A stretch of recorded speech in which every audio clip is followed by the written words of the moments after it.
Hi guys, welcome back to the channel. My name's Joe Garrett. I am a guitar teacher, and for that reason today I thought it would be good to talk about some of the things that I do in my guitar lessons, but particularly the things that people are they have like a light bulb moment. So a few things that I mention that might be really simple, but it makes things click.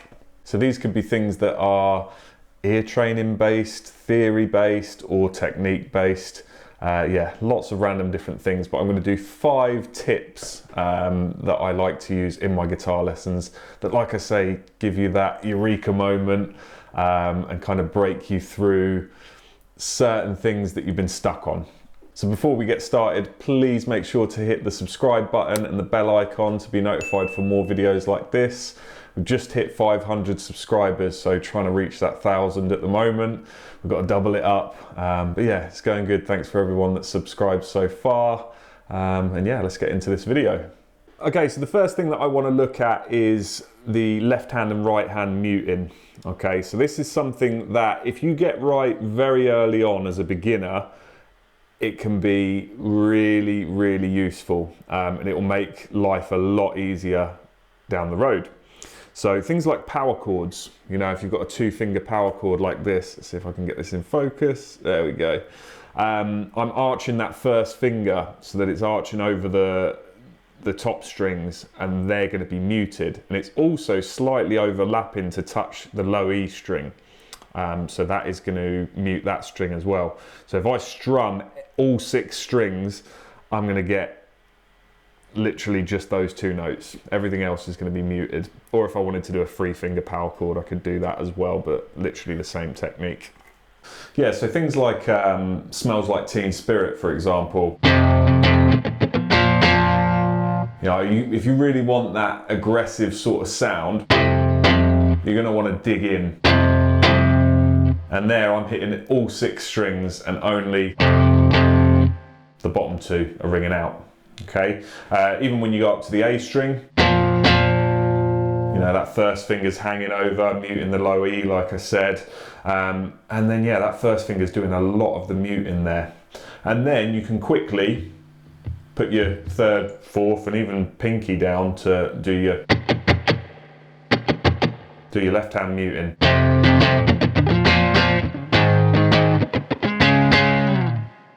Yeah, sorry to use a very typical beginner guitar riff to show that.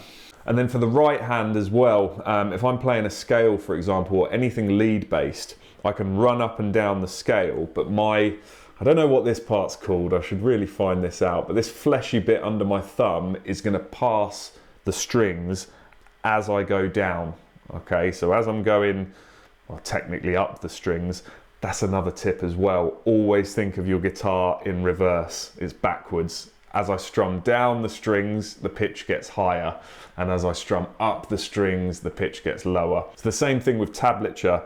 When you see the bottom line, people think that's the string at the bottom of your guitar that's pointing to the floor. It's not. It's actually this one. It's to do with pitch. So if it's at the bottom, it means it's going to be the lowest sounding one, which is our low E, which is at the top if we're looking down on it.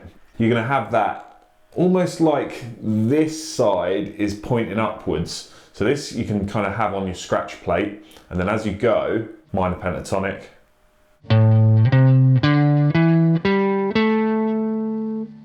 At around that point, that part of my thumb is now on the strings. So I started on my scratch plate. It's now gradually, as I've gone down the strings, landed on the strings. And then when I get to the top E,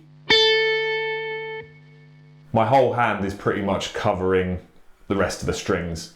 And that's how you get that kind of rake technique. You can literally attack the strings, dig in, but because your palm is there muting.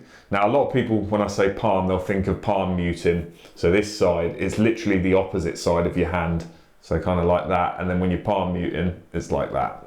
So that's left hand and right hand muting. Obviously you can go a lot more in depth with it, but that's kind of the basics that I like to teach at the very beginning. Now this is something that if I'm teaching, I'm going to be talking about it all the time. So you're not going to pick it up in the first lesson. It's going to be something that's going to be an ongoing thing until it clicks, and then you're just doing it subconsciously. The next thing that I want to talk about is relative major and minor. Okay, so if you're not aware already, every single key has a relative minor and a relative major. So if we're in the key of C major, for example, the relative minor is A minor. Now, the way that we work that out is it's the sixth note or the sixth degree of the scale if you're in major. So for example, if we're in C major, we go C, D, E, F, G, A. So the sixth note will be your relative minor. And then obviously if you're going in the reverse, you could be in A minor, A, B, C until you get to 8. So you could literally count up 3 from A, B, C, and then you've got your relative major. Now this is only really important if you know the key of the song already. If you're using your ear to find the key, then you'll probably land on the right minor pentatonic anyway. Now minor pentatonic is always the one that I'll start with. I'll start with a minor pentatonic scale, I'll go up and down, and whenever it sounds right in that area, then you've got it. Or if you already know the key and you've found your chord progressions and things using your ear, or you've got the music in front of you, you can use your minor if you're in a minor key, or if you're in a major key, you could use your relative major. Now the reason I'm saying minor first is because most scales that people learn to begin with to improvise in are the minor pentatonic, that shape 1.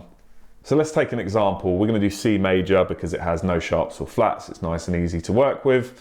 If the key is C major, but I'm so used to improvising in the minor pentatonic, I can literally just count up to 6 from C, C, D, E, F, G, A.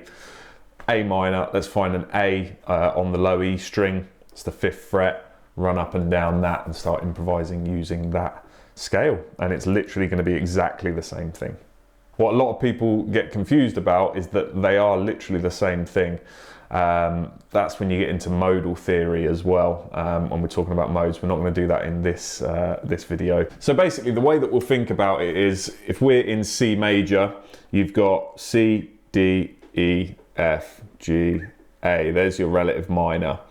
Now the jumps there, we've got 2 frets, which is a tone, 2 frets, which is a tone, then a semitone, and then 2 frets, tone, tone to A, tone again to B, semitone back to C. So the way that pattern goes is tone, tone, semitone, tone, tone, tone, semitone. That's how you make a major scale. If I was playing it on one string like that, it's easy to tell. Now, if we start on the A instead, we can play exactly the same notes, but it's going to be shifting. So it's no longer going to be tone, tone, semitone anymore. It's going to be from the A, tone, semitone, tone, tone, semitone, tone, tone, tone, semitone, and so on. So yeah, that's why it sounds different. Okay, so one sounds sad, one sounds happy, one sounds minor, one sounds major, and yeah, you're just basically shifting the intervallic structure. That's how I always say it. I don't know if that's actually a word. I think it is. I'm supposed to be the guitar teacher, right? So let's use that C major as an example. So I'm going to literally lay down a loop of a C major chord progression, and then I'm going to show you how you can use your relative minor knowledge to improvise easily over the top of it. Now I'm just going to pick some random chords. We'll do C major, D minor 7, E minor 7, back to D minor 7.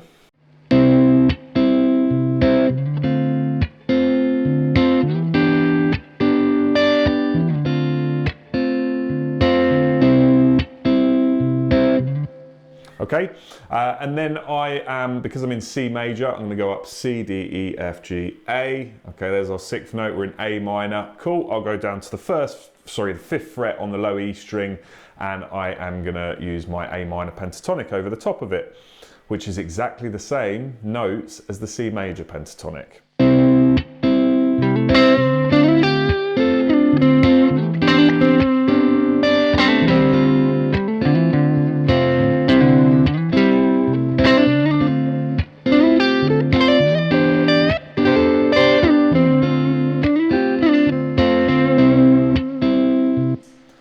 as you can see, it sounds completely major. Even though you're playing a minor pentatonic that you're so used to sounding minor, it now sounds major. Obviously, I'm ending on the C note, for example. I'm putting maybe more emphasis on that C because it is the key of C major, but you're literally using the same scale.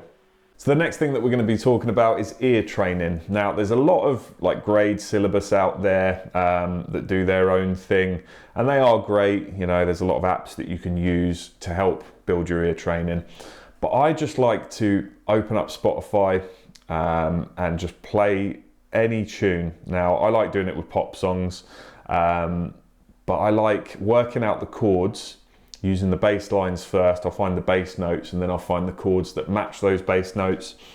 And then I like to find my key, find my scale, and then just try and work out the vocal melody. Okay, so I literally just did this with a student yesterday, and I put the song on, which was Dancing With My Eyes Closed by Ed Sheeran, and just worked out the bass notes first, which I think were like...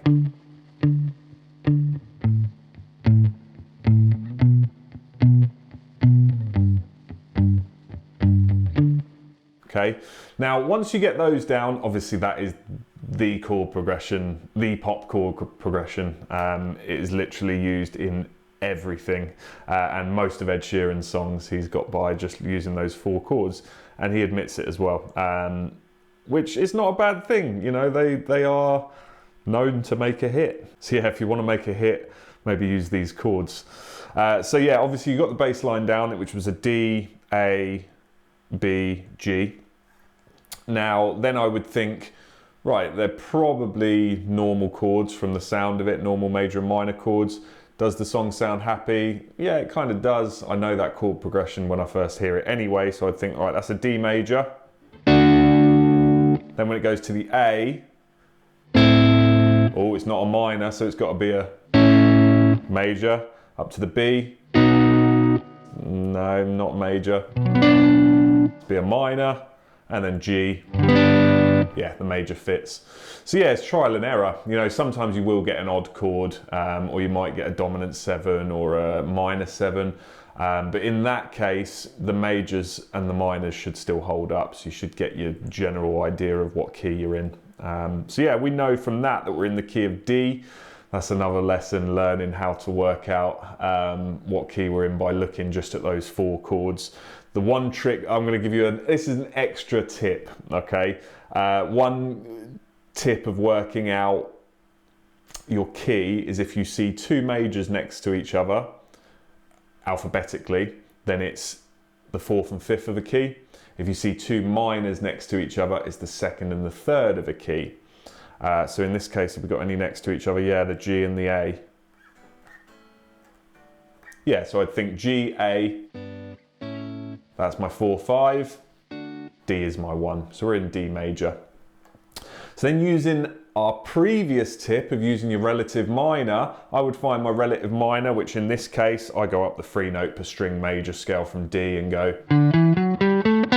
there's my 6th note, I'll drop down an octave, I'm on my low E string and I'm in B, so I'll use my B minor scale over the top of it. And then when I'm learning the melody, I literally just kind of earworm my way around it. Let's loop those chords.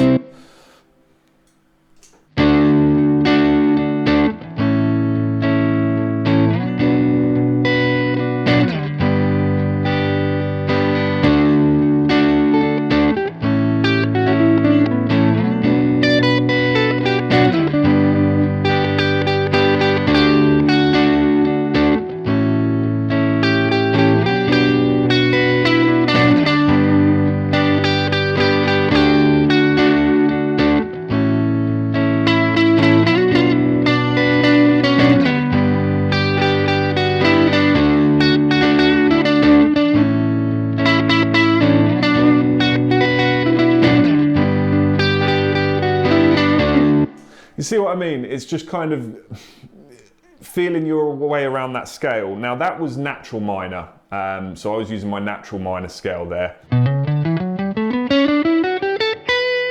So it means because we're in the key of D major, it would technically be the D major scale, which is exactly the same if I play with my little finger from the D instead up that scale.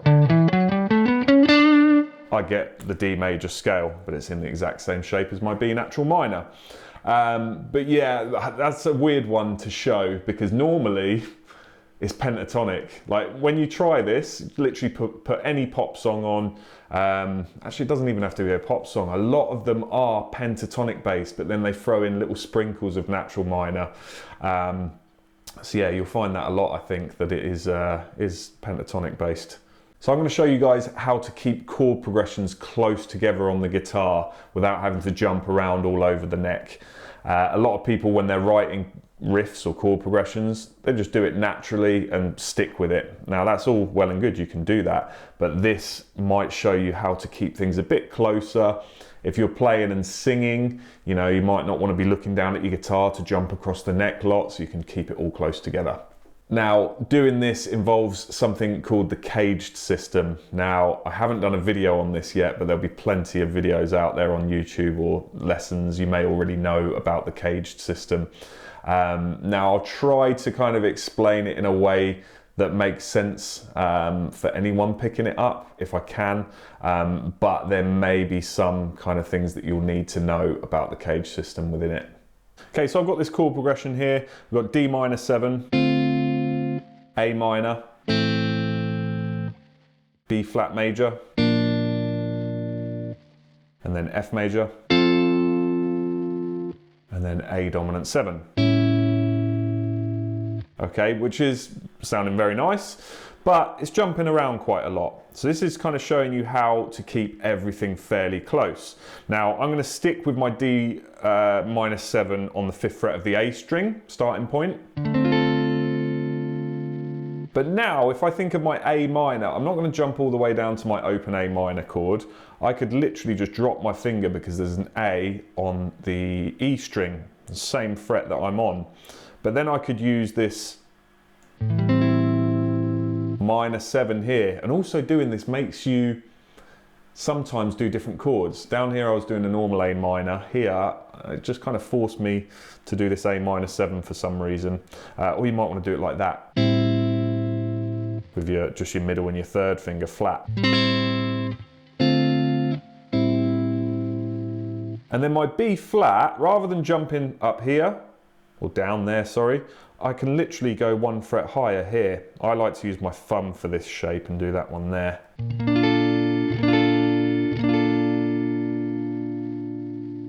Okay, so in terms of the caged shapes, I'm using the A minor shape there, the E minor shape here.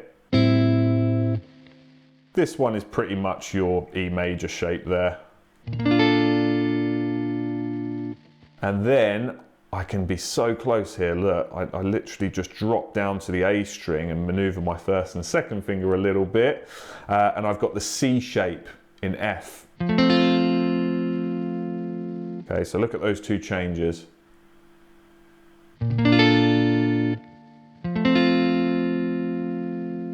Rather than, or even, you know, that is a jump. It's only 2 frets, but compared to this, I'm literally just dropping my fingers down. And then to finish off, I'm still around that 5th fret area, so I can just literally do my dominant 7A. Or I could just do it up here, just the different inversion. So you get.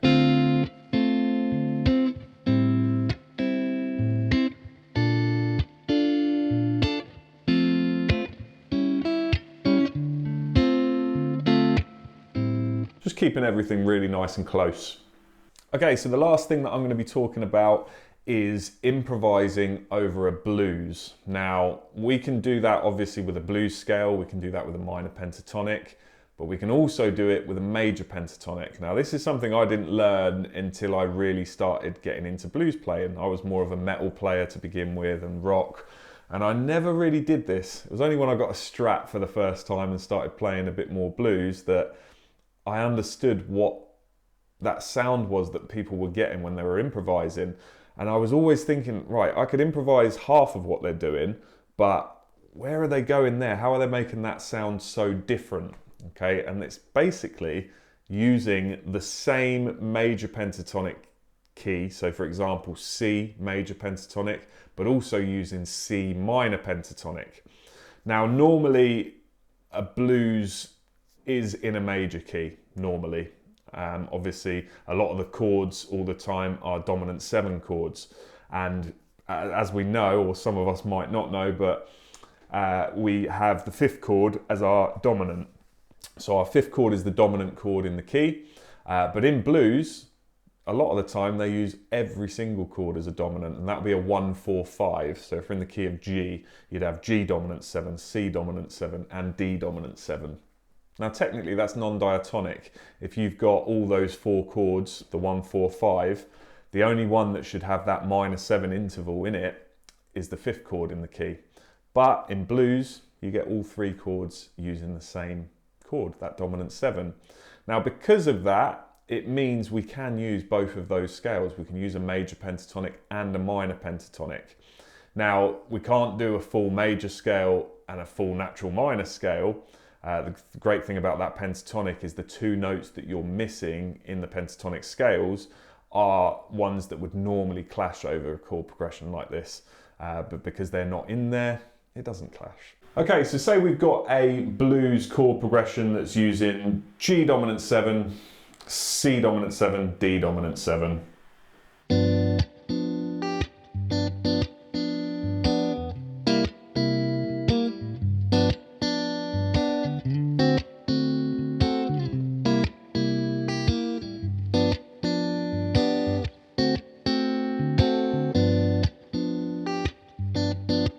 Okay, just like that. Then we can use obviously our G minor pentatonic or G blues. So I'm going to just use shape 1.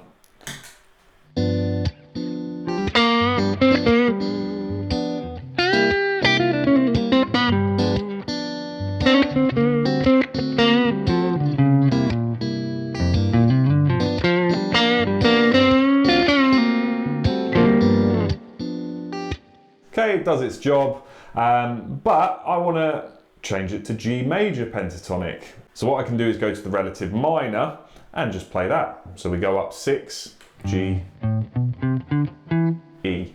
So we use the E minor pentatonic, so I'll come up here.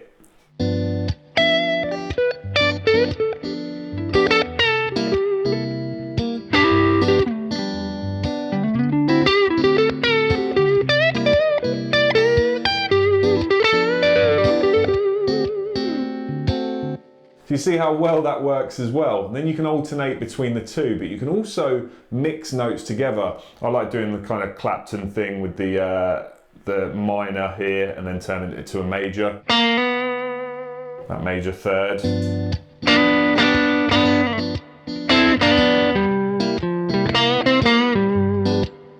Or half bending into it.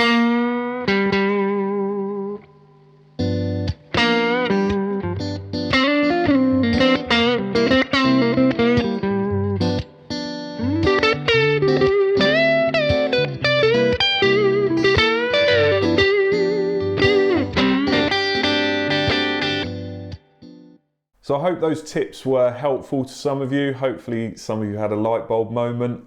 Obviously, some of these you may have to just kind of watch the video a few times for it to make sense. I used to do that with books. I used to get some guitar books, theory books and stuff. First time, especially on modes, it just went straight over my head. The more and more I read it, it just eventually clicked. Even with technique stuff like sweep picking and vibrato, you just sit there doing it and you're not getting it, and one day it just clicks, and that's what practice does.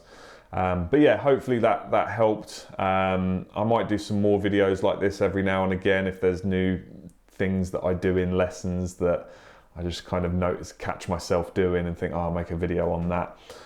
Or if there's anything you want me to go more in depth on, things like the cage system, for example, just pop it in the comments and I'll try and get a video done as soon as possible. But yeah, thanks again for watching, guys.